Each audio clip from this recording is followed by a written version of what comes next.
Hello everyone, welcome back to our channel. আজকে আমরা তোমাদের নিয়ে যাচ্ছি কুয়ালালামপুরের এক চমৎকার দিনে। ঘুরে দেখব কুয়ালালামপুরের ঐতিহাসিক সব স্থাপনা আর শপিং সেন্টার। শপিং থেকে শুরু করে এক্সপ্লোরেশন, কোথায় গেলে সেরা শপিং পাওয়া যায় আর কোথায় কি কি জিনিস মিস করলেই চলবে না, সবই আমরা শেয়ার করব এই ব্লগে। চলো শুরু করা যাক।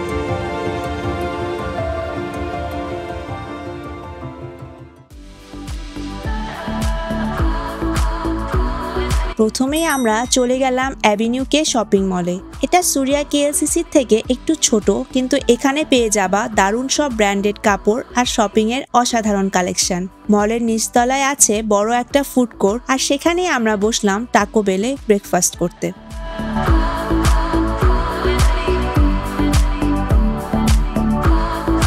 আমরা এখন এভিনিউ কেতে ব্রেকফাস্ট করে নিচ্ছি টাকো বেল থেকে। খেয়ে আমরা দেখি কোথায় যাওয়া যায়। চেষ্টা করব সিয়ান হো টেম্পল, চাইনিজ টেম্পল, দেখতে ভালোই, সো ওখানে যাওয়া ট্রাই করব।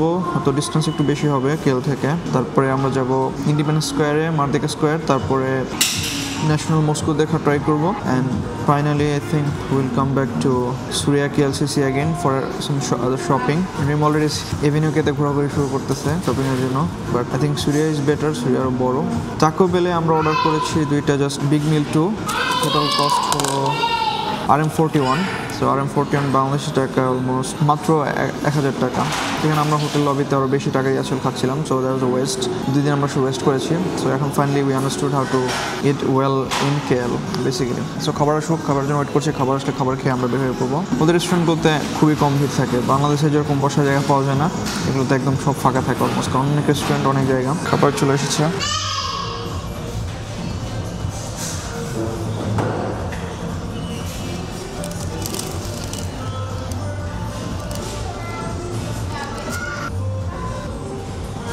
Wrap, amazing taste. Chips,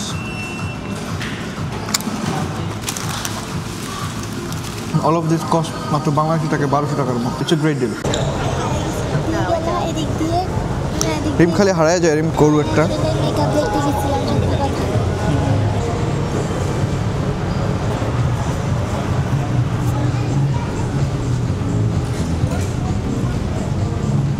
আজকে আমরা কোচুর বাদ দিয়ে অন্য ব্যান্ডগুলো দেখতে আসছি।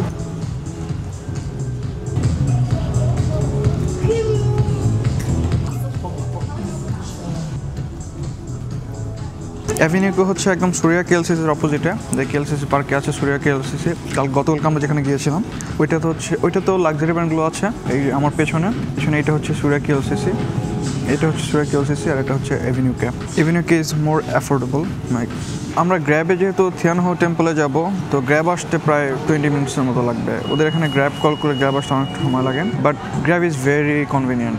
বাসে ওঠার জন্য যেতে হয় না, মেট্রোতে ওঠার জন্য যেতে হয় না, তাতে একদম every place have Grab. So গ্র্যাবে আসলে ট্রান্সপোর্ট করা ইজি, বাট সমস্যা হচ্ছে গ্র্যাবে ওয়েট করতে হয়। সো এই ওয়েট করার টাইমে আমরা আবার একটু শপিং মলে ঘুরতেছি এভিনিউ কেতে। সুরিয়া কেএলসিসিতে অনেক ভিড়, প্রচুর মানুষ। দিয়ে এভিনিউ কেতে মোটামুটি রিল্যাক্স আসলে ঘোরাফেরা করা যাচ্ছে। রেস্টুরেন্টগুলো মোটামুটি ভালো।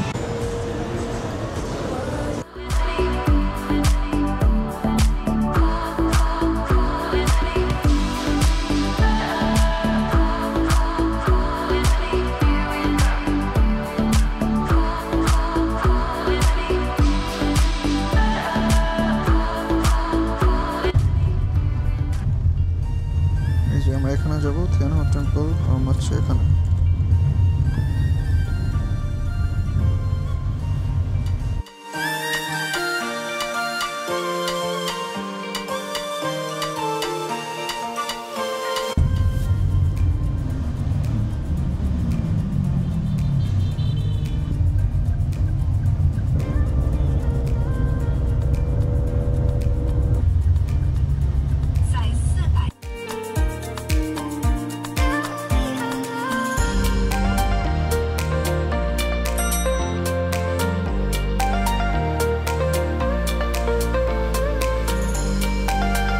আমরা সিয়ান হো টেম্পলে চলে এসেছি। খুবই সুন্দর দেখতে টেম্পলটা। খুব বেশি আজকে গরম নেই, কারণ মেঘলা, এই জন্য ভিড়ও নেই একদম বলতে গেলে। আমরা এখন ভিতরে যাবো, ভিতরে যেয়ে ছবি তুলবো, কারণ এখানে সবাই ছবি তুলতে আসে। কুয়ালালামপুরে আসলে যেরকম একটা বাতাস থাকে না, সেরকম একটা বাতাস আছে। আর যেহেতু এটি উঁচু জায়গায়, সব বাতাসটা অনেক ভালো ফিল করা যাচ্ছে, খুবই রিফ্রেশিং। দেখি আমরা এখন উপরে উঠবো। তো আমরা এখন উপরে যাব, উপরে যে টেম্পলটা ঘুরে দেখবো। বাট ভিতরে গেস যেতে দিবে না, এটা হচ্ছে ভিতরে।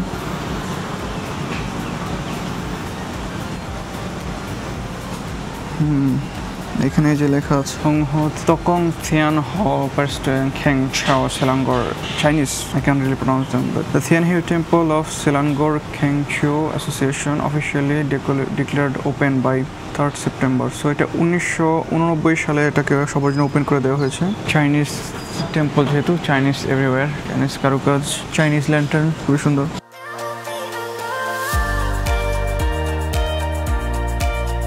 আমরা উপরে যাচ্ছি সিঁড়ি বেয়ে, বাইরে রোদ, ভেতরে আসলে অন্ধকার। প্রপার ড্রেস পরতে বলেছে, উল্টাপাল্টা ড্রেস পরা যাবে না যেহেতু টেম্পল।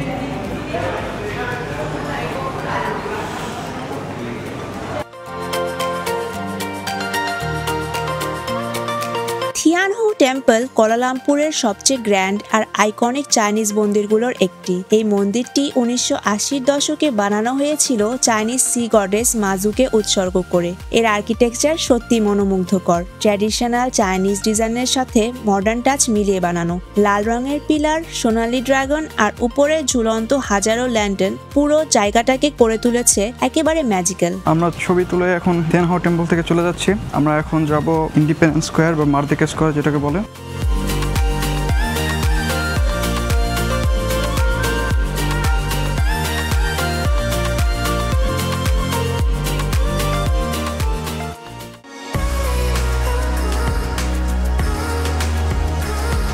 মার্দেকা স্কোয়ার হলো সেই ঐতিহাসিক জায়গা যেখানে 1957 সালে মালয়েশিয়া প্রথম স্বাধীনতার পতাকা তোলে। বড়সড় খোলা মাঠ আর চারপাশের আইকনিক স্থাপনাগুলো এটাকে শহরের অন্যতম গুরুত্বপূর্ণ স্পট করে তুলেছে। এর সামনেই দাঁড়িয়ে আছে সুলতান আব্দুল সামাদ বিল্ডিং। টোরিয়ান আর মুরিশ আর্কিটেকচারের কম্বিনেশনে তৈরি এই স্থাপনা এখনো মালয়েশিয়াতে ব্রিটিশ উপনিবেশের স্মৃতি বহন করে। কেমন লাগছে তোমার এটা? হ্যাঁ, অনেক সুন্দর এই মাঠটা। হ্যাঁ, এখানে হচ্ছে ওদের ইন্ডিপেন্ডেন্স ডিক্লেয়ার করা হয়েছিল, so it's a historic place for them. সবাই দৌড়দৌড়ি করছে, ছবি তুলছে। এবং এর অপোজিটে হচ্ছে একদম সুলতান আব্দুল সামাদ বিল্ডিং। এটা অনেক ফেমাস একটা জায়গা, মানুষজনের সাথে অনেক সুন্দর ছবি তুলে। খুবই পরিষ্কার জায়গাটা, নিট অ্যান্ড ক্লিন।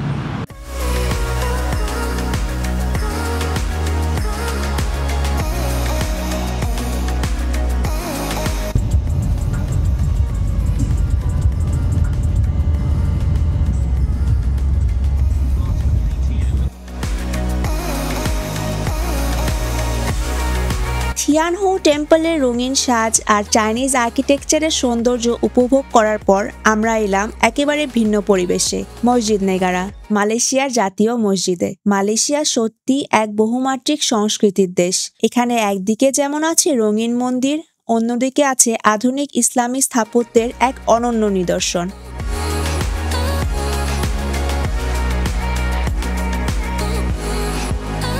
চলে এসেছি ওদের মালয়েশিয়ার ন্যাশনাল মস্কে, এবং এই মসজিদের একদম অপোজিটে হচ্ছে ওই যে মার্দেকা টাওয়ার। এটা হচ্ছে বর্তমানে মালয়েশিয়ার সবচেয়ে বড় টাওয়ার, আই থিঙ্ক।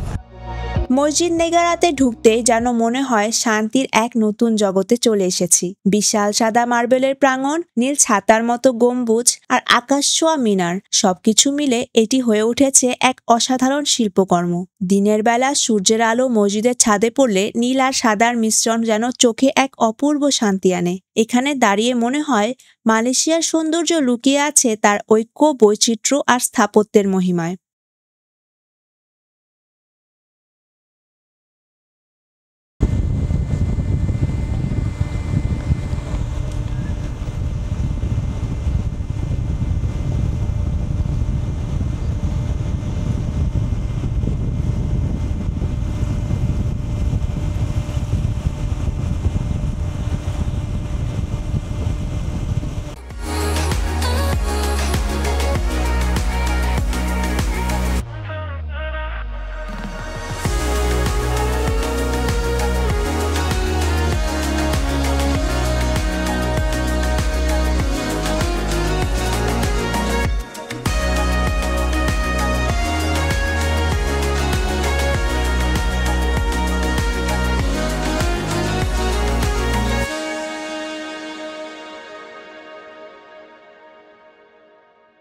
লোকেশন ঘুরে আমরা এখন চলে যাচ্ছি সোগোতে কিছু শপিং করব, দেন সোগো মল, দেন আমরা আবার সুরিয়া কেএলসিসিতে যাব, এখানে আবার কিছু শপিং করব, দেন ফাইনালি রাতে হয়তো আমরা কেএলসিসি পার্কটা আবার দেখে বাসায় চলে যাব।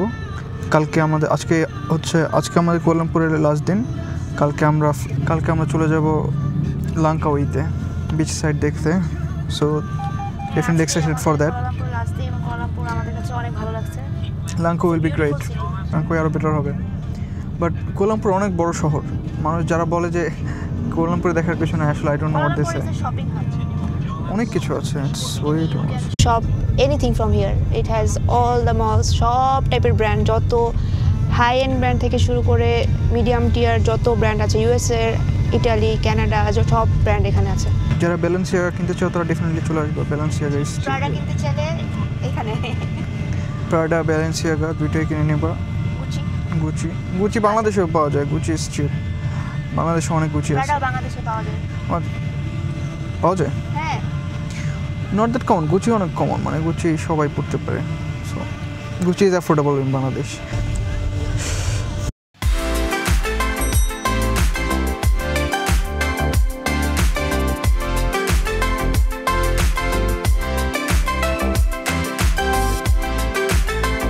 সোগো মল হলো কুয়ালালামপুরের আরেকটা জনপ্রিয় শপিং মল। এখানে ব্র্যান্ডেড পোশাক থেকে শুরু করে নানা ধরনের জিনিসপত্র পাওয়া যায়, আর প্রায় সময় চলে দারুণ সব সেল।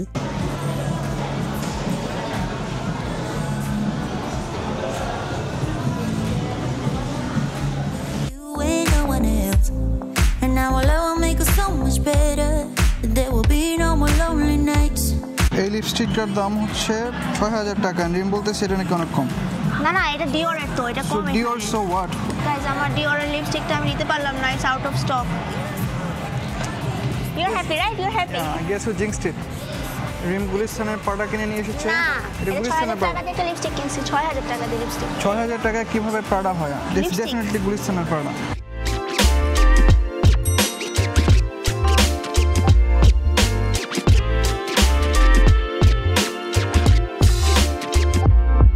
আমরা লোয়েট প্লাজাতে এখন, এখানে টেক গ্যাজেটস পাওয়া যায় বেসিক্যালি মালয়েশিয়াতে। হ্যাঁ, কুয়ালালামপুরের টেক হাব বলা যায়। এখানে সব টাইপের ডিভাইস আছে। একটু গ্যাজেট কিনবো আর একটু মলটা ঘুরে দেখবো, তারপরে কিছু কিনে চলে যাবো আমরা সুরিয়া কেএলসিসিতে আবার।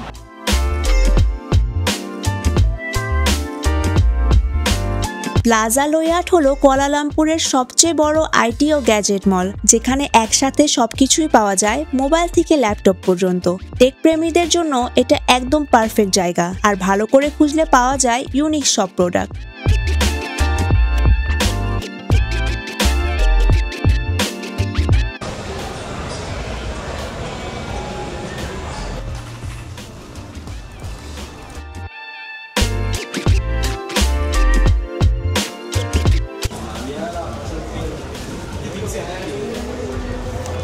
এখানে মার্কেটে গুলিস্তানের মতো জিজ্ঞেস করতেছে যে ভাই কিছু লাগবে।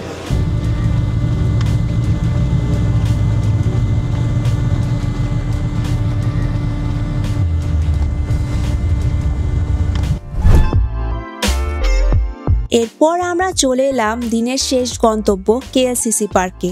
শহরের একবারে মাঝখানে অবস্থিত এই সবুজে ঘেরা পার্ক যেন কুয়ালালামপুরকে দিয়েছে এক নতুন প্রাণ। এখানে আসলে সহজেই বোঝা যায় কেন মানুষ কাজের ফাঁকে কিংবা শপিং শেষে পার্কে বসে বিশ্রাম নেয়। সবুজ গাছপালা, ছোট্ট লেক, হাঁটার পথ আর শহরের আকাশ ছোঁয়া টাওয়ারের ভিউ, সব মিলিয়ে এটা একেবারে নিখুঁত জায়গা একটু শান্তি খুঁজে নেওয়ার জন্য। আমরাও বসে উপভোগ করছিলাম চারপাশের এই শান্ত পরিবেশ, আর অপেক্ষা করছিলাম রাত নামার, কারণ কেএলসিসি পার্কের আসল সৌন্দর্য শুরু হয় অন্ধকার নামতেই।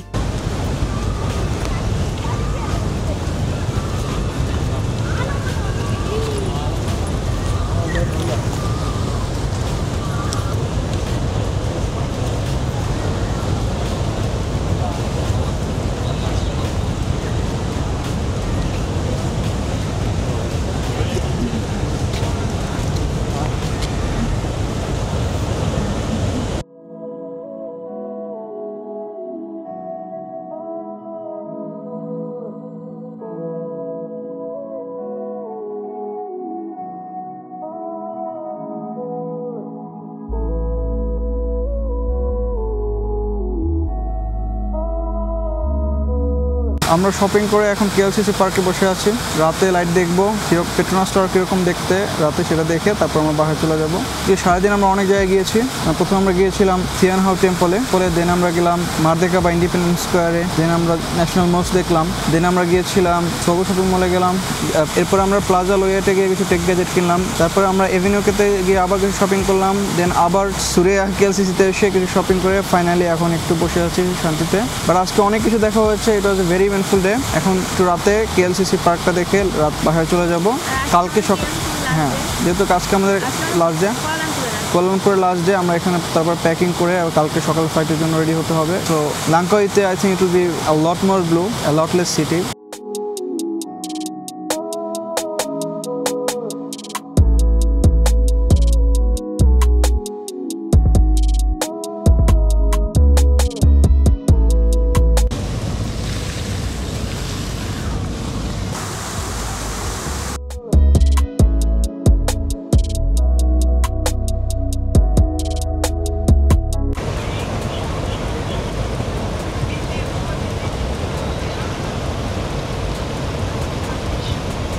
গাইজ আমরা এখনো কেএলসিসি পার্কে বসে আছি। এখানে রাতে অন্ধকার হয়ে গিয়েছে, আর এই যে পিছনে দেখতে পারো পেট্রোনাস টাওয়ারটা, সো বিউটিফুল।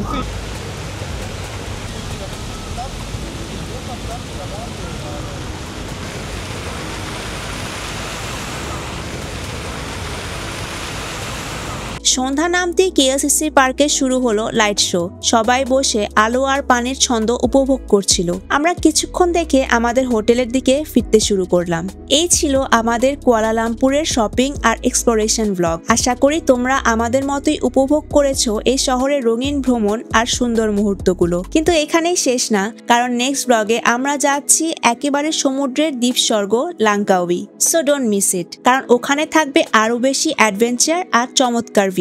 তাহলে দেখা হবে নেক্সট ব্লগে। ততক্ষণ লাইক শেয়ার করতে ভুলবে না, আর অবশ্যই চ্যানেলটা সাবস্ক্রাইব করে রেখো যাতে নতুন ব্লগ সবার আগে তোমরাই দেখতে পারো।